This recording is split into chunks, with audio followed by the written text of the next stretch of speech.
जय हिंद। नमस्कार फ्रेंड, ज्योति क्लासेस में आप सभी का एक बार फिर से स्वागत है। फ्रेंड, जैसा कि आप सभी को पता है, हमारी जो होम साइंस की सीरीज है क्लास 6 to 12 वो कंटिन्यू है।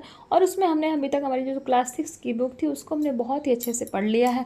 आप सभी से रिक्वेस्ट है, अगर अभी तक आपने वो वीडियो नहीं देखी है तो प्लीज़ प्लेलिस्ट में जाइए और सीरीज वाइज आपको सारी ही वीडियो वहाँ पर मिल जाएंगी, जो कि बहुत ही आसान भाषा में आपको प्रोवाइड कराई गई हैं। प्लीज़ प्लेलिस्ट में जाइए। और हाँ फ्रेंड्स, वीडियो को पूरा देखा करिए, क्योंकि पूरा वीडियो देखेंगे तभी आपको समझ में आएगा। क्योंकि आधा अधूरा ज्ञान किसी काम का नहीं है, आपको भी पता है। क्योंकि जब तक आप शुरू से लेकर अंत तक कोई चीज़ नहीं देखते, नहीं समझते, आपको कुछ भी समझ में नहीं आता है। तो चलिए फ्रेंड्स, और जो हमारे ये टारगेट चल रहा है क्या, कि हम होम साइंस से रिलेटेड कोई भी एग्ज़ाम हो उसको हम इजली क्रैक कर सकें। तो बस यही एक छोटी सी कोशिश है, और उसी के लिए हमने ये सीरीज चलाई है कि आप 6 से लेकर 12 तक एक बार आप सारी बुक पढ़ लें। तो बुक से बाहर तो कुछ आना ही नहीं है, यानी कि आप एक बार पढ़ाई करें और होम साइंस से रिलेटेड जितने भी एग्ज़ाम हैं आप सबके लिए प्रिपेयर हो जाएं। कहने का मतलब, किसी की भी वैकेंसी निकलती है, आप हर एग्ज़ाम के लिए अपने आप को प्रिपेयर पाएँ। आपको ये ना हो कि टीजीटी की वैकेंसी आई तो मैंने तो पीजीटी की तैयारी की थी, पीजीटी की आई तो मैंने तो नेट की तैयारी की थी, नेट की आई तो मैंने तो पीजीटी पढ़ा ही नहीं। ऐसा नहीं होना चाहिए फ्रेंड्स। तो आई होप आप समझ पा रहे हो मैं क्या कहना चाह रही हूँ। तो चलिए, ज़्यादा टाइम वेस्ट नहीं करेंगे, और हाँ, चैनल को सब्सक्राइब कीजिए, वीडियो को ज़्यादा से ज़्यादा शेयर कीजिए अगर अच्छी लग रही हो तो, और बेल आइकन को प्रेस कीजिए, ताकि जिससे जब भी वीडियो अपलोड होती है सबसे पहले नोटिफिकेशन आपके पास पहुँचे। तो चलिए फ्रेंड्स, शुरू करते हैं आज की क्लास। ये देखिए, हमने प्रीवियस क्लास में हम क्या पढ़ रहे थे। चैप्टर 3 हम प्रीवियस क्लास में पढ़ रहे थे, वस्तुओं के मूल्यों का ज्ञान एवं पारिवारिक हिसाब किताब रखना। तो फ्रेंड्स, ये चैप्टर थोड़ा बड़ा था, जो कि हमारा पूरा नहीं हो पाया। उसमें हमने देखा था वस्तुओं के मूल्यों का ज्ञान होना। फिर हमने देखा था कि बाजार में मूल्यों की जानकारी एक गृहिणी को किस तरह से प्राप्त हो सकती है, वो हमने उसके सोर्सेस देखे थे। फिर हमने देखा था आय व्यय का हिसाब रखना क्यों ज़रूरी है, वो भी हमने देखा था। और किस पे कितना खर्च होता है वो भी देखा था। और आय व्यय की हिसाब रखने के कारण क्या है, यानी कि किन कारणों के लिए हमें आय व्यय का हिसाब रखना चाहिए, तो हमने देखा था फ्रेंड्स। और उसमें एक बहुत ही इंपॉर्टेंट पढ़ा था हमने, डॉक्टर एंजिल का नियम, कि डॉक्टर एंजिल का नियम और ये क्या होता है, और उन्होंने क्यों बनाया, और इनको कितने विभागों में जो है बांटा है, वो हमने सब देखा था। फिर हमने देखा था दैनिक हिसाब रखना, यानी कि जो हमारी डेली की जो रोज़मर्रा का जो हमारा काम है उसका हमने क्या करना चाहिए, डायरी बना के उसका हिसाब किताब रखना चाहिए। और फिर हमने साथ में ये भी देखा था दैनिक हिसाब का विवरण, यानी कि हम डेली क्या खरीदते हैं, कोई जो वस्तु खरीदते हैं पहले तो उसकी आप डेट डालो, एक डायरी जो भी आप बनाओ उसकी डेट डालो। फिर उसके बाद आपने आज क्या खरीदा है उस वस्तु का नाम लिखो। फिर कितना किलो खरीदा है वो लेना है, ठीक है, और वो उसकी वैसे मूल्य कितना है वो आपको लिखना है। तो ये सब आपको एक डायरी में लिख के रखना चाहिए। उससे क्या होता है कि बजट बनाना आसान हो जाता है। अब हम आज देखने वाले हैं दैनिक हिसाब रखने से क्या लाभ होंगे। दैनिक हिसाब रखने से गृहिणी को निम्नलिखित लाभ होते हैं। कौन कौन से? प्रतिदिन होने वाले व्यय का पता चलता है, यानी कि जब आप रोज़मर्रा का हिसाब रखेंगे, रोज़ डेली आपने क्या खरीदा, कितना खर्च किया, जब इसका हिसाब किताब आपको आपके पास रहेगा तो प्रतिदिन हम कितना खर्च कर रहे हैं, यानी कि व्यय कर रहे हैं, उसका हमें इजीली पता चलता रहेगा। प्रतिदिन हिसाब किताब रखकर महीने के अंत में जोड़ने से यह पता चल जाता है कि व्यय कितना हुआ है। यदि व्यय बजट से अधिक हो जाता है तो अगले महीने कम खर्च कर संतुलन बनाया जा सकता है। यानी कि जब हम डेली का हिसाब किताब रखेंगे और जब हमारा लास्ट महीने का लास्ट दिन आएगा, इट मीन्स लास्ट डेट आएगी, तो जब हम देखेंगे तो हमें पता लगेगा कि इस पूरे महीने, यानी कि जो भी हमारे 30 दिन हुए हैं, उसमें हमने कितना पैसा खर्च कर लिया। अगर हमने ज़्यादा पैसा खर्च कर लिया तो हमारा जो आने वाला अगला महीना है उसमें हम क्या कर सकते हैं, कुछ चीज़ों की कटौती करके जो हमारा संतुलन है उसको हम बना के रख सकते हैं। फिर हम देखते हैं नंबर 3, आय व्यय का अनुमान लगाया जा सकता है, यानी कि अनुमान भी लगाया जा सकता है। अगर आप दैनिक हिसाब रख रहे हैं डेली का, तो आप अनुमान लगा सकते हैं कि आपकी कितनी आय थी और आपने कितना व्यय किया, यानी कि कितना खर्च कर दिया। फिजूल खर्ची नहीं होती। डेली जब हिसाब के किताब बनेगा, यानी कि डेली का आप हिसाब रखेंगे तो फिजूल खर्ची भी नहीं होती, क्योंकि जब हम हिसाब रख रहे हैं तो हम तो वही खर्च करेंगे ना जिसकी हमें ज़रूरत है। नंबर 5, व्यय किस वस्तु पर कितना हुआ यह जानकारी भी प्राप्त हो जाती जाती है कि हमने किस वस्तु पर कितना पैसा खर्च किया है, उसकी भी जानकारी हमें किससे मिलती है, दैनिक हिसाब रखने से, यानी कि दैनिक मतलब डेली का जो हिसाब है उसको रखने से। फिर खर्चे में कमी करके भविष्य के लिए बचत भी की जा सकती है। फिर हम देखते हैं यार, हम डेली डेली इतना खर्च कर रहे हैं, क्या सारे खर्चे जो हम कर रहे हैं वो सारे इम्पॉर्टेंट हैं? अगर उसमें से कुछ इम्पॉर्टेंट नहीं है, वैसे ही खर्च हो रहे हैं, तो हम क्या कर सकते हैं, वही पैसा हम बचत कर सकते हैं और अपने भविष्य के लिए उसकी सेविंग कर सकते हैं। फिर हम देखते हैं धोबी का हिसाब रखना। आज की भाग दौड़ की ज़िंदगी में धोबी प्रायः सभी के घरों में आते हैं, जो कपड़े धोने के लिए ले जाते हैं। धोबी को कपड़े देते समय कुछ सावधानियां बरतनी चाहिए। कौन सी? नंबर 1, धोबी का हिसाब लिखने के लिए एक डायरी व पेन का रखना चाहिए कि धोबी का जो हिसाब हो वो अलग हो। धोबी का नाम, कपड़े ले जाने की तिथि डालनी चाहिए। फिर कपड़ों की संख्या, छोटे बड़े सब लिखने चाहिए, यानी कि किस डेट को धोबी कपड़ा ले गया और वो कितने कपड़े ले गया, यानी कि अंडरवियर से ले करके जितने भी बड़े कपड़े आपके पैंट शर्ट फ्रॉक जो भी हैं उन सब के बारे में आपको लिखना चाहिए। फिर धोबी को धोने के लिए बड़े व भारी कपड़े ही दिए जाने चाहिए, हल्के कपड़े नहीं। यानी कि धोबी को जब भी कपड़े धोने देना है तो उनको भारी भारी और बड़े कपड़े, जैसे मोटी चद्दरें हो गई, कंबल हो गया, इस तरह का जो है सोफ़ा कवर हो गया, इस तरह का जो हो गया, इस तरह के कपड़े देने चाहिए, हल्के फुल्के रोज़मर्रा के नहीं। कपड़ों पर सुई धागे से कोई चिन्ह बना देना चाहिए, उससे क्या होंगे, कपड़े आपके गुम नहीं होंगे। कपड़े वापस आने पर उन्हें क्या कर लेना चाहिए, मिला लेना चाहिए, उन्हें मिला लेना चाहिए। यदि कपड़ा वापस नहीं आया तो उसे नोट करना चाहिए। नंबर 6, प्रत्येक कपड़े की दर लिखी जानी चाहिए कि कितने कपड़े दिए गए थे। धोबी के कपड़े लाने पर उसे कितने पैसे दिए गए, कितने बचे, लिख देना चाहिए। यानी कि जब धोबी कपड़ा लेके आता है तो उसको कितने पैसे दिए गए और कितने आपके पास बच गए, ये भी लिख देना चाहिए। यदि संभव हो तो कपड़े लिखने के बाद धोबी से अपनी डायरी में हस्ताक्षर करवा लेना चाहिए। धोबी के हिसाब का विवरण, धोबी का हिसाब लिखने के लिए निम्न तालिका बनानी चाहिए। यानी कि जब धोबी का हिसाब लिखा जाए तो उसमें क्या क्या लिखना चाहिए, धोबी का नाम, इन्होंने एक एग्जाम्पल दिया है, सपोज कुछ भी हो सकता है। फिर वस्त्रों के नाम, यानी कि धोबी का नाम और धोबी ने कितने वस्त्र में क्या क्या ले गए उसके नाम। फिर वस्त्रों की संख्या कि चलो ठीक है, चादर डबल बेड तो कितने ले गए, 2 ले गए। चादर छोटी कितना ले गया, 2 ले गया। कमीज 2 ले गया, यानी कि वस्त्रों के नाम। फिर जो जो वस्त्र वो ले गया है वो उसको कितनी संख्या में, कितने नंबर ऑफ में लिख लेना चाहिए, कितने नंबर में वो ले गया है। फिर यानी कि दर कितनी है, यानी कि चादर डबल बेड 2 की संख्या मतलब कितनी है, धुलाई की एक की कितनी है, 10 रुपये है, और वो ले कितने गया है, डबल ले गया ना, तो 20 रुपये हो जाएगी।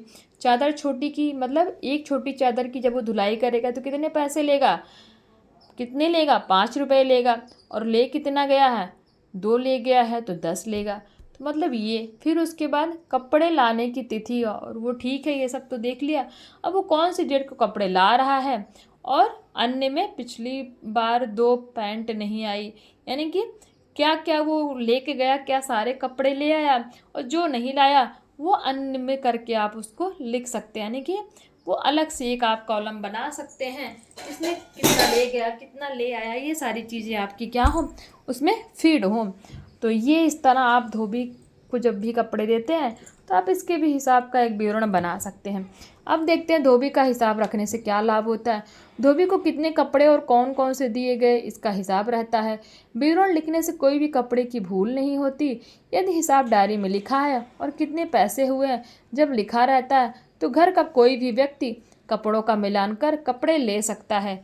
फिर देखते हैं मासिक हिसाब, पारिवारिक बजट। प्रोफेसर मार्शल ने पारिवारिक बजट की परिभाषा इस प्रकार दी है। इसके पहले हमने कौन सा देखा था, एंजल का नियम देखा था। अब हम देखते हैं पारिवारिक बजट। पारिवारिक बजट ने किसने दिया, प्रोफेसर मार्शल ने पारिवारिक बजट की परिभाषा दी है। पारिवारिक बजट परिवार के आय व्यय का मोटे तौर पर एक अनुमान है।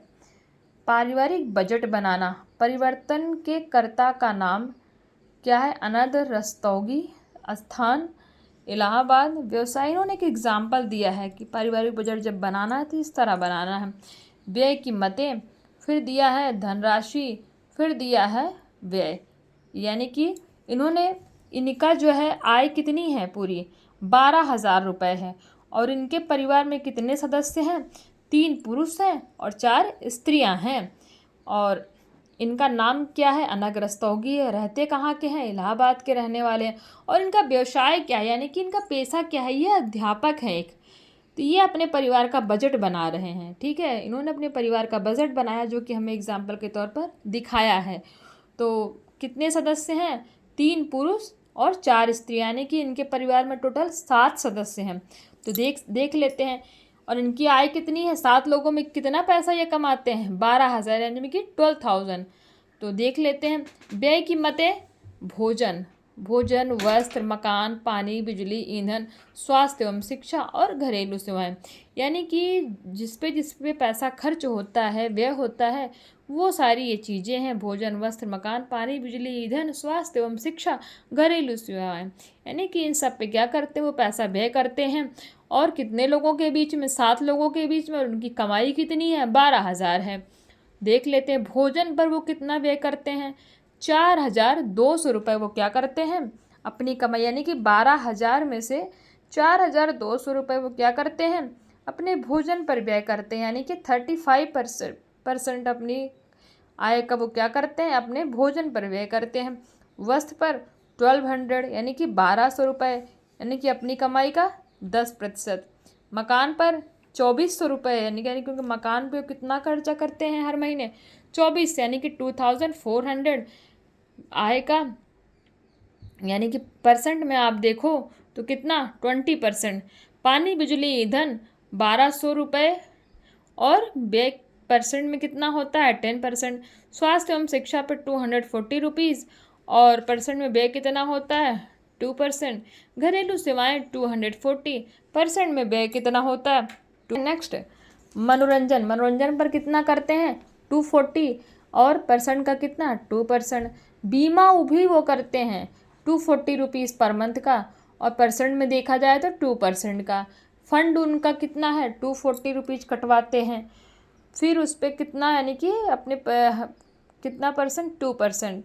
फिर सवारी कितने की करते हैं वो? 360 रुपीज़ की, यानी कि जो भी वो साइकिल, गाड़ी जो भी वो चलाते होंगे, अपनी सवारी पर वो कितना व्यय कर देते हैं? 30%, मतलब 3%, यानी कि 360 रुपीज़। समाचार पत्र जो खरीदते हैं वो आ जाता है उनका 180, यानी कि पूरा वो जितना खरीदते हैं वो पूरा उनका जो है करते हैं। और जितना व्यय करते हैं ये रुपीस में है, ये परसेंट में है। तो ये है, उन्होंने अपना एक पारिवारिक बजट बना लिया है कि हम अपने परिवार में किन किन चीज़ों पर, किन किन वस्तुओं पर कितना पैसा व्यय करते हैं। अब तो ये था फ्रेंड्स इनका बजट, आपको आई होप समझ में आया होगा। नेक्स्ट देखते हैं, बजट बनाते समय हमें कौन सी सावधानियां बरतनी चाहिए। सर्वप्रथम स्रोतों से प्राप्त होने वाली आय का अनुमान करना चाहिए। नंबर 2, पूर्ण आय का 10 से 12% भविष्य सुरक्षा के लिए निकाल कर बची हुई धनराशि से बजट बनाना चाहिए। यानी कि जब हमें पूरी जो हमारी आय है, सपोज अगर इनका 12,000 था ना, 12,000, तो इसका 10 से 12% भविष्य सुरक्षा के लिए निकाल कर बची हुई धनराशि से बजट बनाना चाहिए। नंबर 3, घर की आवश्यकताओं की सूची बना लेनी चाहिए कि घर में किन किन चीज़ों की आवश्यकता पड़ती है और क्या क्या खरीदना है। इस सूची में सर्वप्रथम प्रमुख आवश्यकताएं रखनी चाहिए, तत्पश्चात आराम की आवश्यकताएं और अंत में मनोरंजन संबंधी आवश्यकताओं पर व्यय करना चाहिए। बजट हमेशा लचीला बनाना चाहिए ताकि आवश्यकता पड़ने पर व्यय को कम या ज़्यादा किया जा सके। कभी कभी अचानक खर्च आ जाते हैं जिससे बजट असंतुलित हो जाता है। ऐसी परिस्थिति में गृहिणी को अगले महीने का बजट कुछ इस प्रकार बनाना चाहिए कि पिछले महीने का घाटा पूरा हो सके। वस्त्र, पत्र, पत्रिकाएं, फुटकर खर्च आदि कुछ खर्च हैं जिन्हें कम किया जा सकता है। नंबर 7, वर्ष के अंत में पूरे वर्ष की आय व्यय का योग करने से परिवार की आर्थिक स्थिति ज्ञात हो जाती है, यानी कि ज्ञात होती है।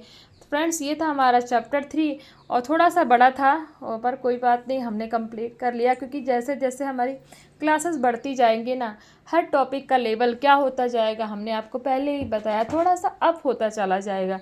तो फ्रेंड्स चैप्टर बड़ा था तो इसीलिए ज़्यादा मैं कुछ इसमें एक्सप्लेन भी नहीं की, क्योंकि आपका बहुत टाइम जाता। तो ये था हमारा चैप्टर 3 जिसको हमने कंप्लीट किया। देखते हैं फटाफट इसके स्मरणीय तथ्य, यानी कि इसके इंपॉर्टेंट पॉइंट्स क्या क्या हैं। कुशल गृहिणी वही है जो अपने घर के कार्यों को भली भांति करे, नंबर 2, एक कुशल गृहिणी को वस्तुओं के बाजार मूल्यों की जानकारी होनी चाहिए। नंबर 3, बजट बनाने से पूर्व आवश्यकताओं की एक सूची बना ली जाती है। नंबर 4, गृहिणी को व्यय की योजना बनाना बहुत आवश्यक होता है, यानी कि उसने कितना खर्च किया उसके बारे में उसको पता होना चाहिए। दैनिक हिसाब किताब से प्रतिदिन होने वाले व्यय का पता चलता है, यानी कि जब डेली का आप हिसाब रखोगे तो आपको पता लगेगा कि आज आपने इस पे कितना खर्च किया, कल इस कितना किया था, फिर कल कितना करेंगे। तो हिसाब किताब का क्या होता है, पता लगता है जो भी व्यय होता है। धोबी का हिसाब लिखने के लिए एक डायरी व पेन रखना चाहिए, यानी कि जो धोबी होता है, कपड़े ले जाता है, उसका हिसाब रखने के लिए आपके पास एक अलग डायरी और पेन होना चाहिए। फिर ये था फ्रेंड्स इसका स्मरणीय। तो देखते हैं इसकी प्रश्नावली। अब इसकी प्रश्नावली में क्या है, बहुविकल्पीय प्रश्न है, रिक्त स्थान है और सही गलत। तो फ्रेंड्स ये है हमारा सही गलत, वो देखते हैं बहुविकल्पीय देखते हैं। बाजार मूल्यों की जानकारी कर सकते समाचार पत्र से, बाजार से, रेडियो से, या ये सभी। तो हम ये सभी, यानी कि हम बाजार से भी कर सकते हैं, समाचार पत्र से भी कर सकते हैं, रेडियो से भी कर सकते हैं। नेक्स्ट देखते हैं फ्रेंड्स, व्यय की मुख्य मतें हैं, यानी कि खर्च किस पे होता है, भोजन पर, वस्त्र पर, शिक्षा पर, या फिर ये सभी। तो ये सभी, यानी कि इन सभी पे हम क्या करते हैं, व्यय करते हैं। इंजन ने लोगों को कितनी श्रेणियों में बांटा था, यानी कि बांटा तो कितनी श्रेणियों में बांटा, 4, 10, 3 या 5। तो 3 श्रेणियों में हमने देखा, श्रमिक वर्ग, मध्यम वर्ग और धनी वर्ग में बांटा था। रिक्त स्थानों की पूर्ति कीजिए। गृह व्यवस्था से ही घर की व्यवस्था है, मतलब गृह व्यवस्था से तात्पर्य ही घर की व्यवस्था, यानी कि गृह व्यवस्था को ही घर की व्यवस्था कहते हैं। मकान का डैश किराया बजट का प्रमुख अंग है, यानी कि बहुत इंपॉर्टेंट अंग है क्या, किराया, मकान का किराया। गृहिणी को डैश व्यय की योजना बनाना बहुत आवश्यक है, किसकी, व्यय की, यानी कि उसने कितना खर्च किया, कितना खर्च हुआ, कितना करेगी, उसको योजना बनाना बहुत ही इंपॉर्टेंट होता है। विवरण डैश लिखने से कोई भी कपड़े की भूल नहीं होती है, यानी कि जब भी धोबी आता कपड़े ले जाता है ना, तो हम उसका विवरण लिखते हैं कि हाँ कितना कपड़े ले गया, कितना कपड़े ले गया है, और एक कपड़े का कितना मूल्य है, या कितना वापस किया। इन सबसे क्या होता है, कपड़ों की भूल नहीं होती है। तो ये हो जाएगा विवरण लिखने से। अब देखते हैं सही गलत। रेडियो और टीवी पर विज्ञापन द्वारा बाजार मूल्य की जानकारी रख सकते हैं, सही है।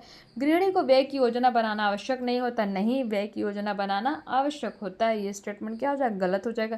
दैनिक हिसाब किताब रखने से फिजूल खर्ची नहीं होती, नहीं, हाँ यस, ये स्टेटमेंट क्या हो जाएगा, सही हो जाएगा कि दैनिक हिसाब किताब रखने से क्या होता है, फिजूल खर्ची नहीं होती। क्योंकि जब हम दैनिक हिसाब किताब रखेंगे तो हमें पता रहेगा कि हमें कितना खर्च करना है, तो उससे हम क्या करेंगे, फिजूल खर्ची नहीं करेंगे।